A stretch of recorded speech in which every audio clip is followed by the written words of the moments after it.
Jessica, je n'ai pas seulement survécu, je me suis relevé. Il y a 6 mois, j'avais une vie normale, ou du moins ce qui y ressemblait. Une maison en banlieue, une femme nommée Jessica, 2 enfants. Tyler, 14 ans, qui ne décroche pratiquement pas un mot, et Emma, 11 ans, qui conçoit des projets scientifiques tout en me disant que je fais mon mélodramatique. J'ai travaillé comme superviseur à la scierie Henderson pendant 18 ans, imprégné d'une odeur de sciure et gagnant juste assez pour nous garder à flot. Aujourd'hui, je vis dans un box de stockage chez Safekeep Storage, au bord de la route 12. Je dors sur un lit de camp qui grince au moindre mouvement et je mange le contenu de boîtes de conserve cabossées que j'ouvre avec une cuillère, parce que j'ai perdu mon ouvre-boîte quelque part entre le moment où j'avais un boulot et celui où je me suis retrouvé à la rue. Tout ce merdier a commencé un jeudi d'avril. J'avais les tripes nouées depuis le matin. Ce genre de pressentiment qui signifie que votre cerveau sait quelque chose que vous refusez de vous avouer. J'ai quitté le travail plus tôt et, en arrivant chez moi, j'ai trouvé la Cadillac noire de mon patron, Derek Thornton, garée dans mon allée. Je suis monté à l'étage et j'ai ouvert la porte de ma chambre sans frapper, parce que c'était ma maison, ma chambre et mon mariage qu'on était en train de bousiller. Derek était là, avec Jessica. Quand il m'a vu, il n'a pas eu l'air honteux, juste agacé que je débarque. Il s'est levé, a ajusté sa chemise et a déclaré que nous pourrions en discuter au bureau lundi. Pas de « désolé », pas d'explication, juste une suggestion très « monde des affaires » pour gérer l'adultère comme s'il s'agissait d'un simple dossier. Jessica a ramené la couverture sur elle, l'air soulagé, comme si elle n'attendait que ça. J'ai demandé depuis combien de temps ça durait. Elle m'a répondu comme si elle commentait la météo. Depuis assez longtemps pour que ça n'ait plus d'importance. Puis elle m'a dit que je n'avais jamais été à la hauteur. Pas assez d'argent, pas assez d'ambition, juste pas assez. Elle faisait semblant depuis des années, passant une sorte d'audition pour une vie meilleure avec un homme plus riche. En l'espace d'une semaine, Derek m'a fait disparaître. J'ai reçu un appel le lundi matin me disant de ne pas venir travailler, que mon poste était supprimé suite à des compressions budgétaires. Des compressions budgétaires?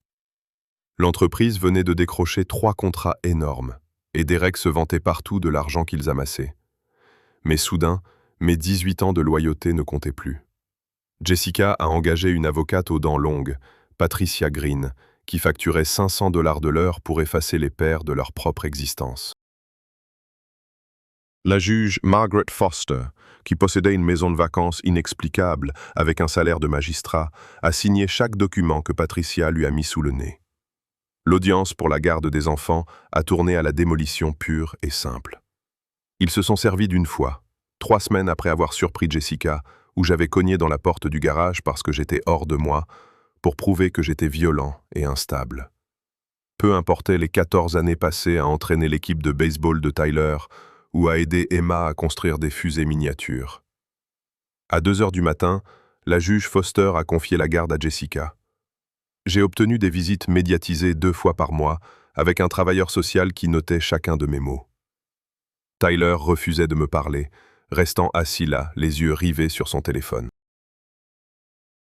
Emma me posait des questions techniques sur la capacité du système judiciaire à séparer les familles sur la base de mensonges, ce qui était sa façon à elle de dire qu'elle savait que tout cela n'était que des conneries.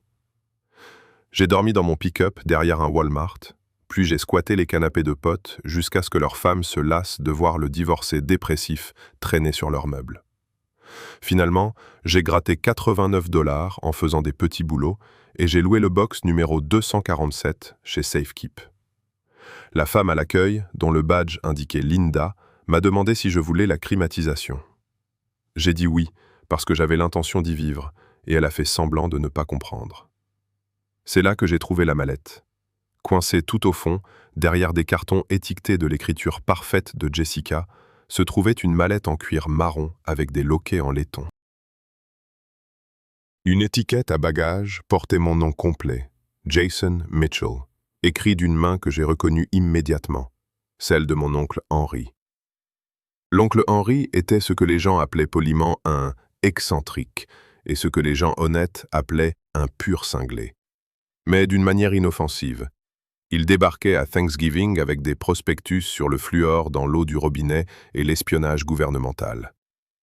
Il est mort il y a 8 mois, seul dans sa maison, et j'avais ressenti cette tristesse distante que l'on éprouve pour les gens qu'on a aimés sans jamais les comprendre.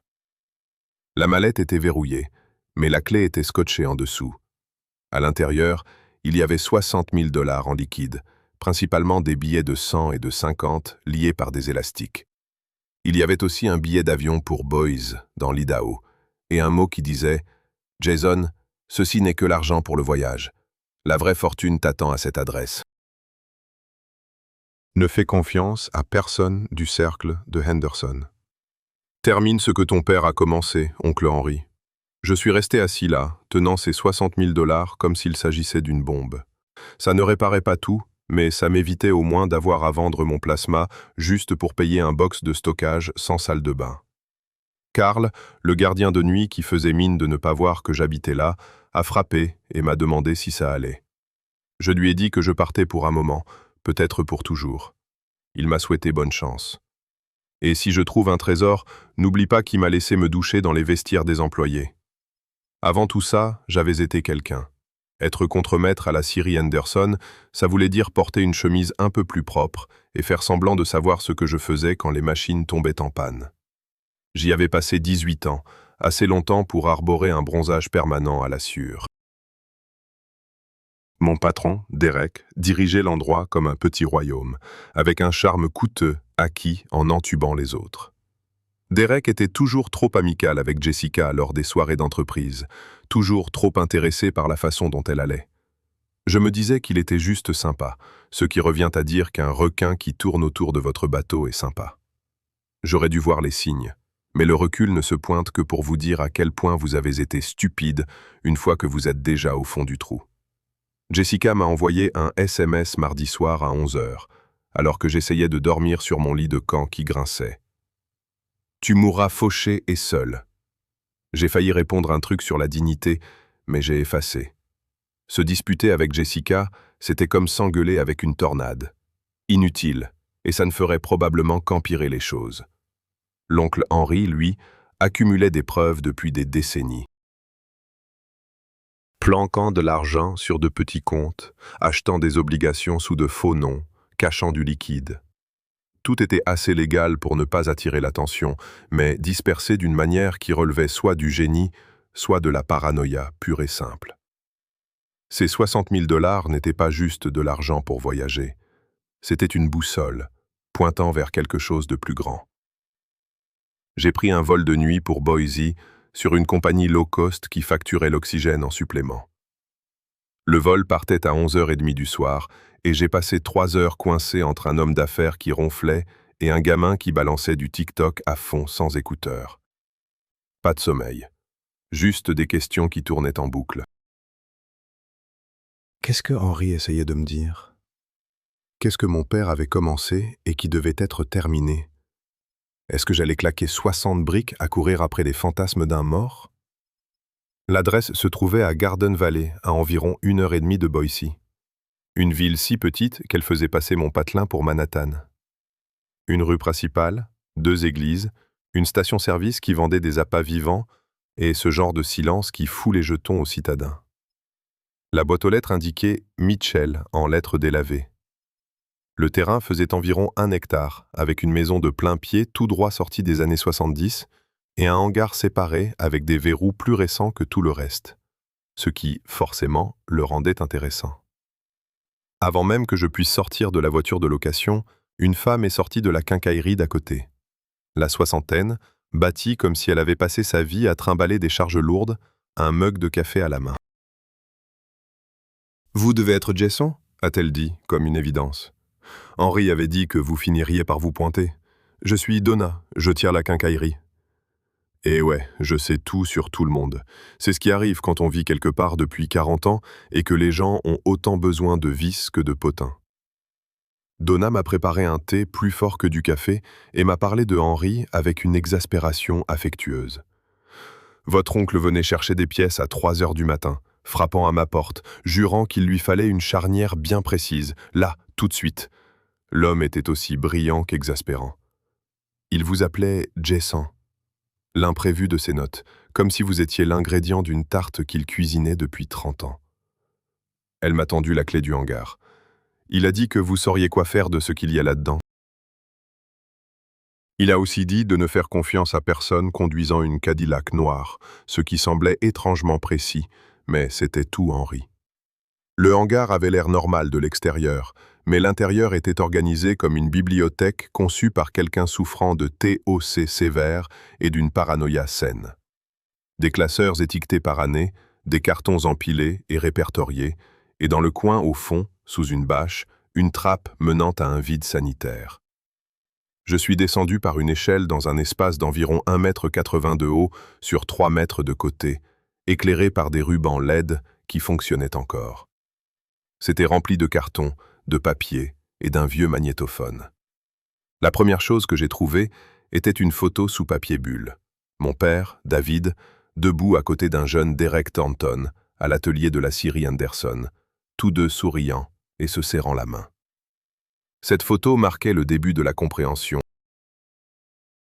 Derek et mon père se connaissaient depuis plus longtemps que je ne le pensais. Quoi que ce soit qui ait détruit ma vie, ça n'avait pas commencé il y a 6 mois. Ça avait commencé des décennies plus tôt. Dans le vide sanitaire, Henry avait organisé des décennies de preuves, comme un bibliothécaire spécialisé dans les crimes des autres.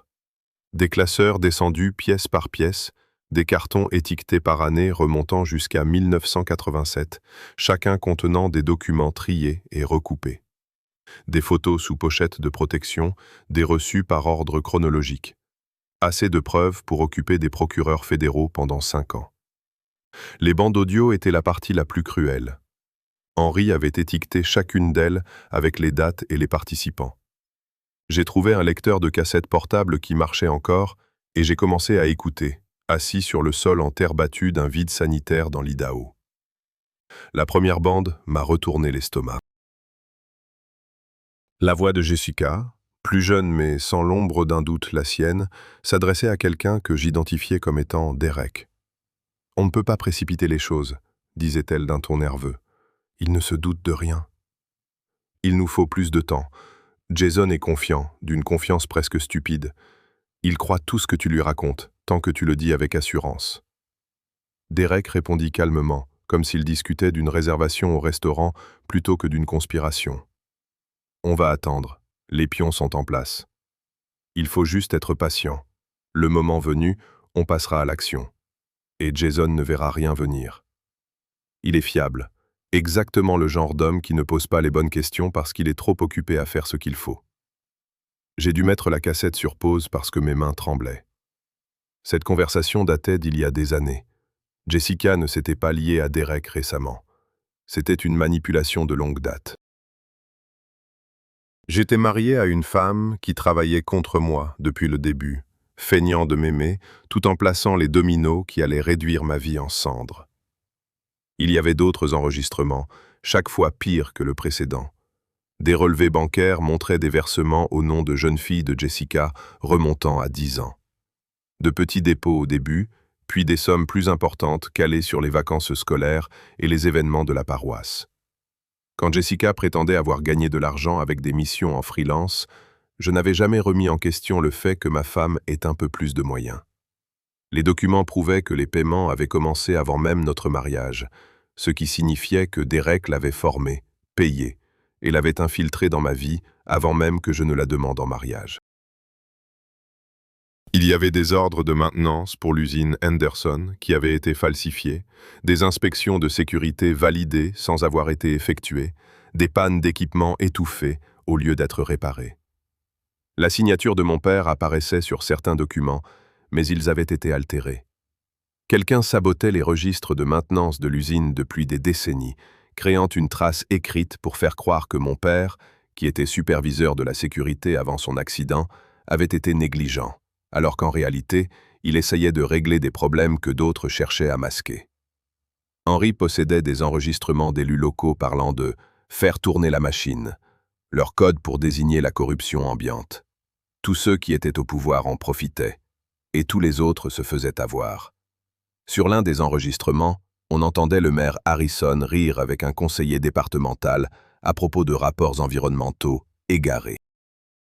« Personne ne lit les petits caractères de toute façon, disait Harrison. On approuve les permis, il paie les frais. Tout le monde est gagnant. Sauf ceux qui ne comptent pas. Le nom du juge Foster figurait dans des documents montrant des paiements provenant d'une société écran qui remontait jusqu'aux usines Henderson. Des honoraires de conseil, comme les corrompus appellent les pots de vin sur leur déclaration d'impôt. Henry avait tracé l'argent à travers une multitude de comptes, créant des organigrammes qui ressemblaient à des cartes de complotistes. Mais il montrait simplement comment l'argent sale circule dans l'Amérique profonde. Henry avait laissé un post-it à l'intérieur d'un classeur. « Jason, si tu lis ceci, c'est que j'avais raison et que je suis mort. » Ce qui est un cocktail d'émotions assez particulier. Ces gens ont détruit ton père, et ils te détruiront aussi si tu les laisses faire. Le choix t'appartient. Fuis avec le fric et vis avec tes fantômes. Ou bats-toi avec la vérité et dors sur tes deux oreilles. Je t'aime, oncle Henry. Post-scriptum. Il y a encore de l'argent sur le compte numéro 4478 à la Mountain West Credit Union. Le mot de passe est le numéro de matricule de ton père. Utilise-le sagement ou bêtement. Mais utilise-le. J'ai ri, puis j'ai pleuré, puis j'ai ri de nouveau. Henry était utile, cryptique et étrangement touchant, même dans la mort. Il avait passé des décennies à monter ce dossier pendant que tout le monde le prenait pour un vieux paranoïaque qui distribuait des tracts sur le fluor. Il avait eu raison sur toute la ligne. J'ai tout pris en photo avec mon téléphone, j'ai tout téléchargé sur un stockage en ligne avec une adresse email bidon. J'ai fait des copies de copies parce que la paranoïa me semblait désormais tout à fait raisonnable. J'ai fourré les documents importants dans mon sac de sport et je suis remonté, avec l'impression d'avoir téléchargé l'intégralité d'une conspiration criminelle dans mon cerveau. Donna attendait dehors avec encore du thé. Henry était fou, mais de cette bonne folie, celle de quelqu'un qui se soucie vraiment de la vérité. Quoi que tu aies trouvé, utilise-le à bon escient. Cette ville a la mémoire longue et peu de patience pour les bêtises. Henry ne m'avait pas seulement laissé des papiers et des preuves, il m'avait laissé un choix, emballé dans un enregistrement vidéo sur un vieux caméscope.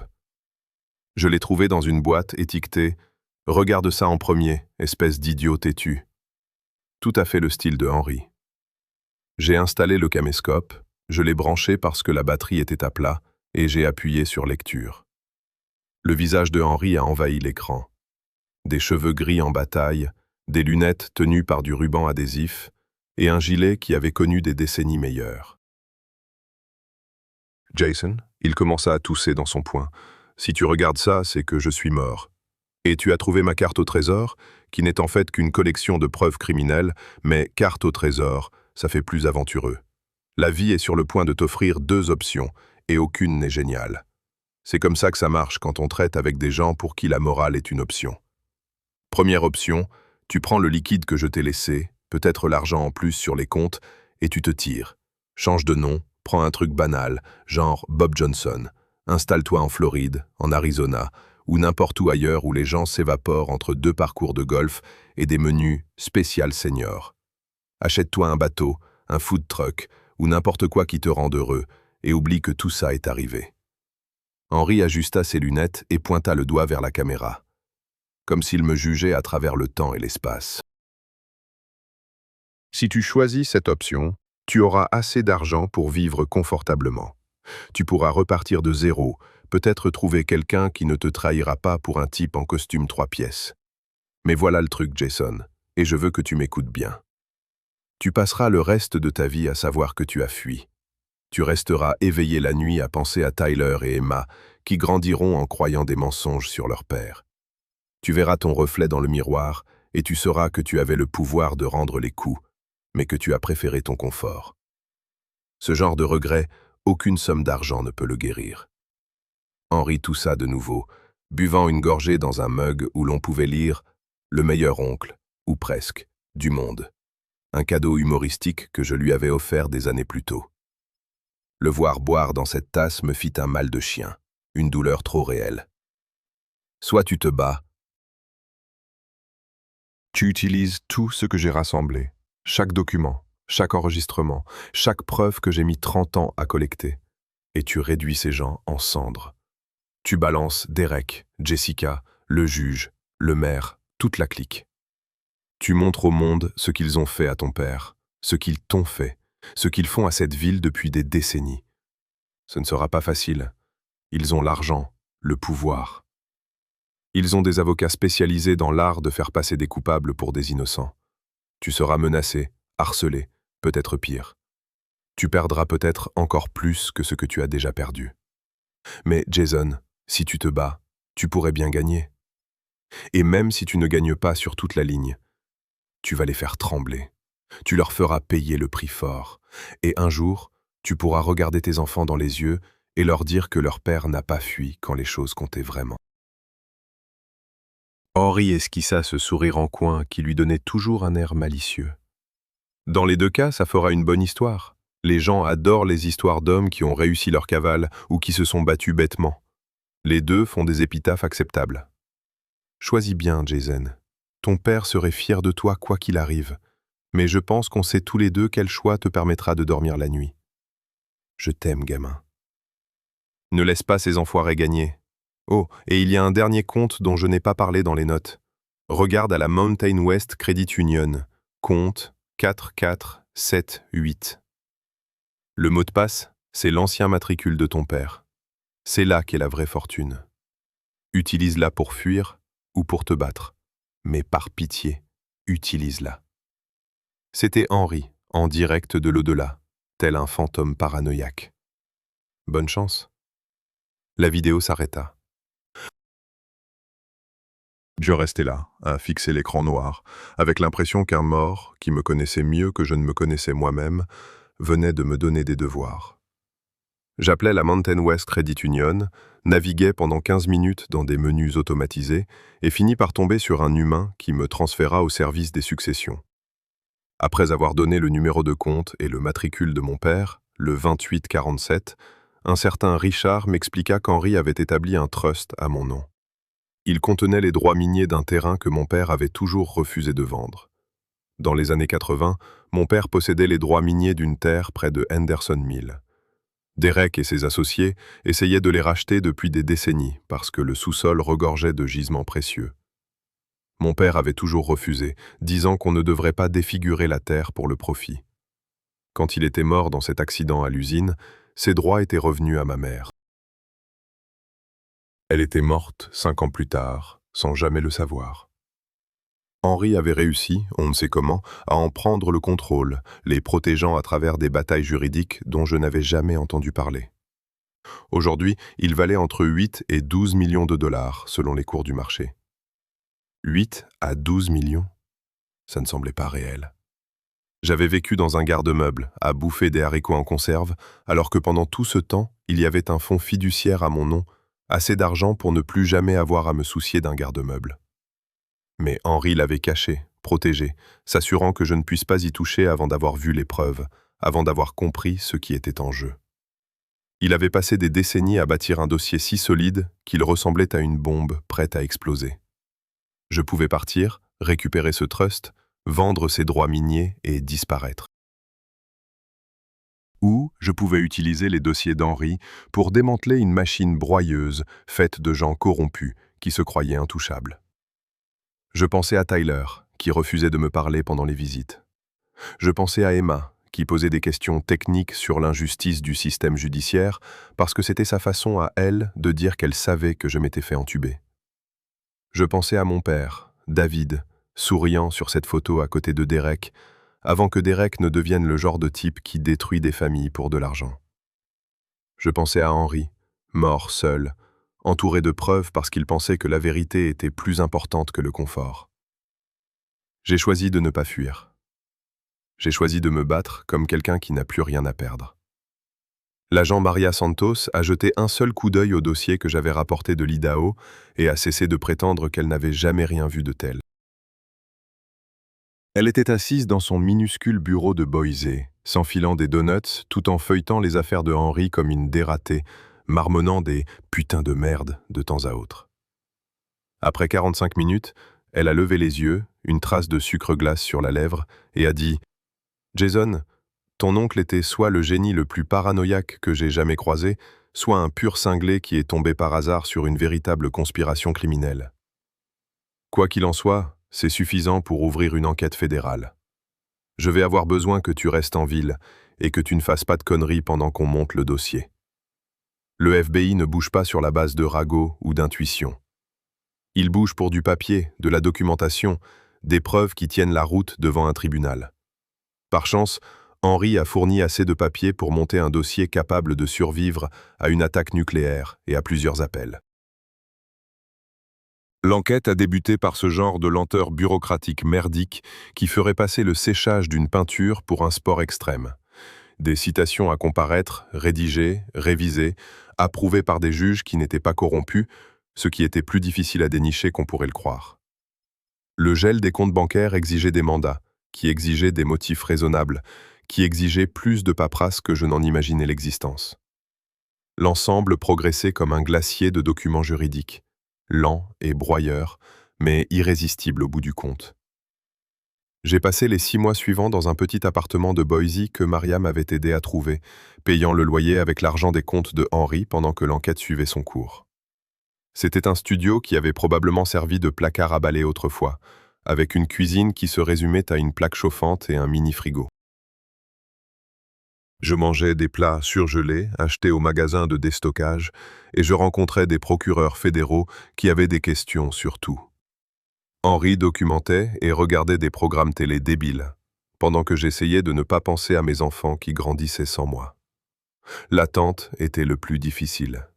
J'avais tout livré, et maintenant je n'étais plus qu'un type dans un appartement minable, espérant que le système judiciaire ferait enfin son travail.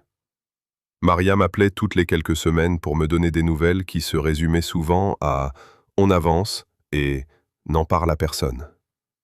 Puis, après des mois de néant, les choses se sont accélérées. La presse a senti l'odeur du sang. D'abord, le journal local a publié un article. Scandale dans une petite ville, le magnat du bois dans le collimateur. Puis les infos régionales ont pris le relais. Puis les infos d'État. Et soudain, on parlait de Derek Thornton, du maire Harrison et de la juge Foster au journal de 20 heures. Le siège social de la Syrie Anderson a été perquisitionné un mardi matin, au début du printemps. Maria m'a appelé pour me dire « Allume la télé et profite du spectacle ». J'ai regardé sur mon minuscule écran des agents du FBI en coupe-vent sortir des cartons du bâtiment où j'avais travaillé pendant 18 ans. Les employés restaient plantés là, l'air confus et effrayés, se demandant probablement s'ils allaient perdre leur emploi en même temps que leur patron perdait sa liberté. Derek a été arrêté au Country Club, pendant un petit déjeuner avec des investisseurs, un jeudi matin. Les images ont fait l'ouverture du JT. Derek, menotté, escorté devant des gens en polo qui semblaient choqués que des agents fédéraux osent interrompre leur gaufre belge avec quelque chose d'aussi vulgaire qu'une arrestation publique. J'ai regardé cette séquence une quinzaine de fois, revenant en arrière à chaque fois que les menottes se refermaient dans un déclic.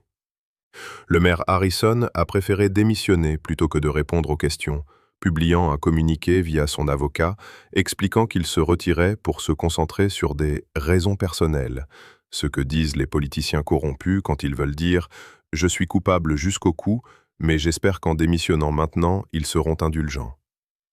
La juge Foster s'est fait piéger par des écoutes téléphoniques. Elle acceptait des faveurs des sociétés écrans de Derek et discutait des dossiers avant même qu'il n'arrive dans sa salle d'audience. Elle a été suspendue en attendant une enquête d'éthique dont tout le monde savait qu'elle se terminerait par la perte de sa licence d'avocate et probablement par la prison. L'entendre sur ces bandes, si décontracté à l'idée de détruire des familles pour du fric, m'a redonné envie de cogner dans les murs. Mais j'avais retenu la leçon.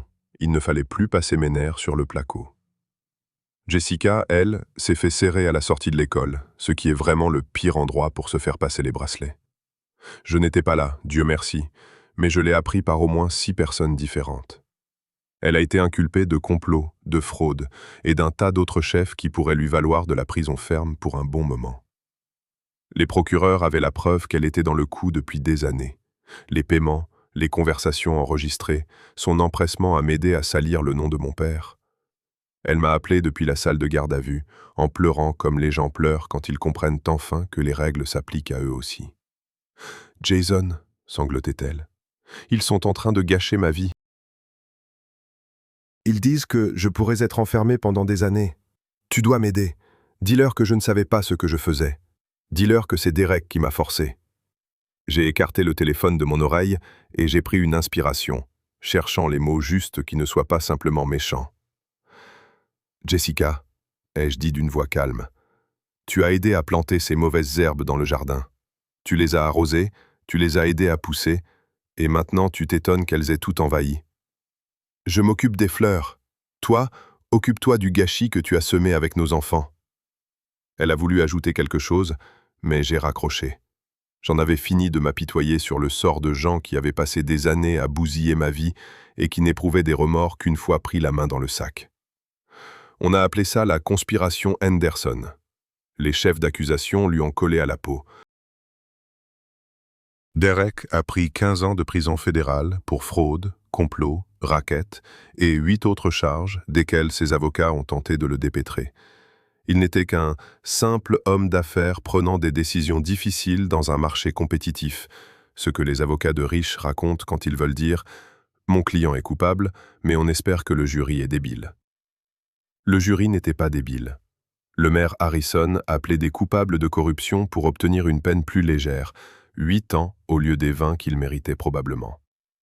Il a dû renoncer à sa retraite et rembourser quelque chose comme 300 000 $ de pots de vin qu'il avait empochés. La juge Foster a été radiée et a pris 6 ans de fédéral pour corruption et entrave à la justice. Chaque dossier qu'elle avait touché au cours des 10 dernières années a été réexaminé et une tonne de jugements ont été annulés. C'était le chaos dans les tribunaux du comté, mais au moins, certaines des personnes qu'elle avait entubées ont eu droit à un juste retour des choses. Mon dossier de garde a été l'un des premiers révisés. Une nouvelle juge, Sandra Martinez, a mis environ 15 minutes pour examiner les faits et trancher. Le premier jugement reposait sur des mensonges et des témoignages biaisés. La juge Martinez ne souriait pas beaucoup et elle avait la réputation de lire réellement les dossiers.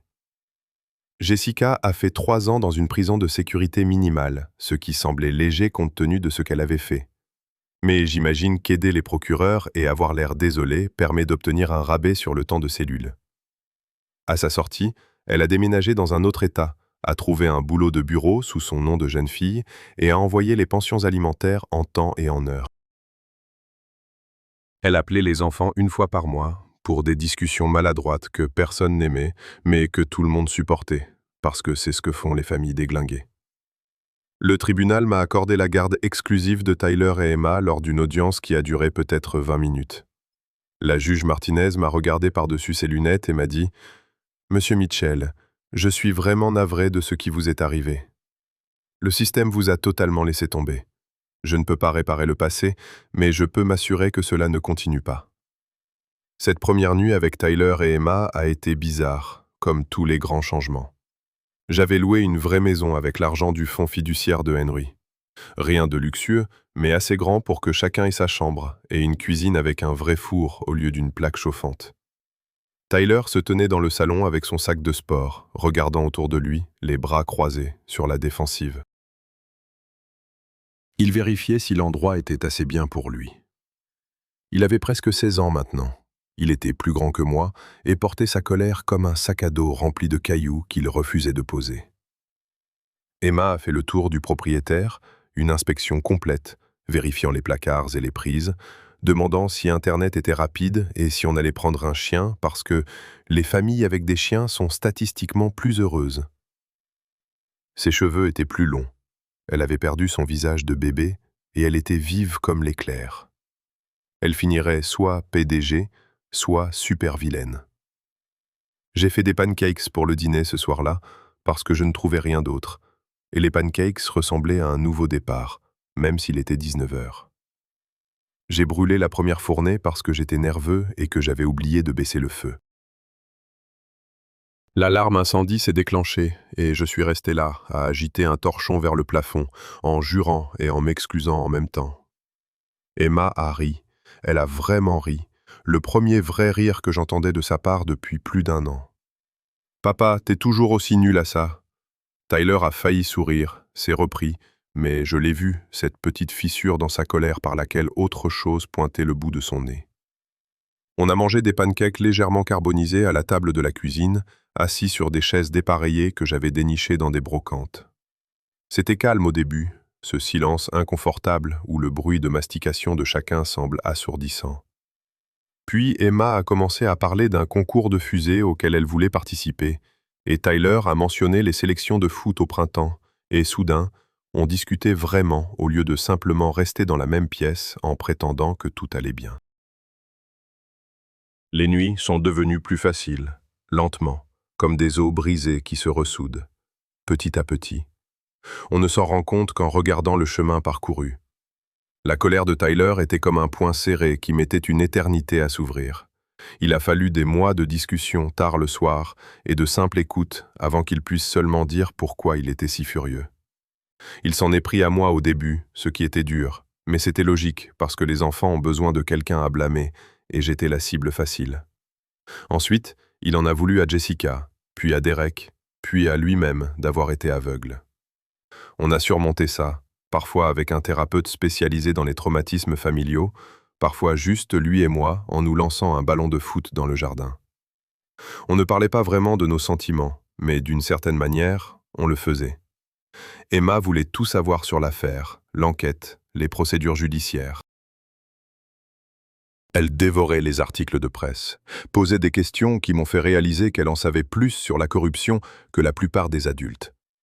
Elle a même écrit un exposé pour l'école sur les erreurs judiciaires. Son prof a trouvé qu'il était d'une précision troublante pour une gamine de 12 ans. Elle gérait son traumatisme en se plongeant à fond dedans, et j'étais tout à fait pour, même quand ça impliquait d'expliquer des trucs de droit que je comprenais à peine moi-même. J'ai utilisé le fonds fiduciaire qu'Henri m'avait laissé. L'avocate qui s'en occupait avait ce genre de feu sacré qui la poussait à travailler gratuitement sur les dossiers auxquels elle croyait. Je m'en suis servi pour lancer la Mitchell Timber Company, une scierie communautaire qui payait des salaires décents et respectait vraiment les consignes de sécurité au lieu de les traiter comme de simples suggestions. J'ai embauché de vieux amis qui s'étaient fait entuber par Anderson. Carl a pris les gardes de nuit, enfin payé à sa juste valeur pour un vrai travail, au lieu de faire semblant de ne pas voir les gens qui vivaient dans des box de stockage. Je retourne encore visiter ce box parfois, même si je n'en ai plus besoin. Je m'assois sur ce même lit de camp grinçant et je me remémore les boîtes de haricots, le froid, l'instant où j'ai trouvé la mallette d'Henri et décidé de suivre la carte d'un mort vers la justice ou la vengeance, ce qui, au bout du compte, s'est avéré être les deux. Je paie le loyer du box chaque mois, en le gardant exactement tel que je l'ai laissé. En partie parce que les souvenirs ont besoin d'un endroit où habiter, et en partie parce que je ne veux jamais oublier ce qu'on ressent quand on n'a rien, pour mieux apprécier d'avoir quelque chose. L'humour est revenu, ainsi que les petites choses qui font que la vie vaut la peine d'être vécue. Tyler s'est mis à sortir des blagues de papa, encore pires que les miennes, ce que j'ai pris pour un bon signe. Seuls les gens qui se sentent en sécurité se permettent des jeux de mots aussi nuls. Emma a insisté pour que notre chien de refuge, Edison, parce qu'évidemment, elle allait donner le nom d'un inventeur à un chien, porte un minuscule casque de chantier quand il venait à la scierie. Je l'ai laissé faire, après tout, pourquoi pas. On n'est pas riche comme Derek et ses potes, à mesurer la fortune en voiture et en résidence de vacances. On est riche d'autres choses qui comptent davantage. Les rires au dîner, les dimanches matins calmes, l'odeur des pancakes qui ne sont pas brûlés la plupart du temps, et le travail lent et régulier de construire une vie honnête, brique par brique.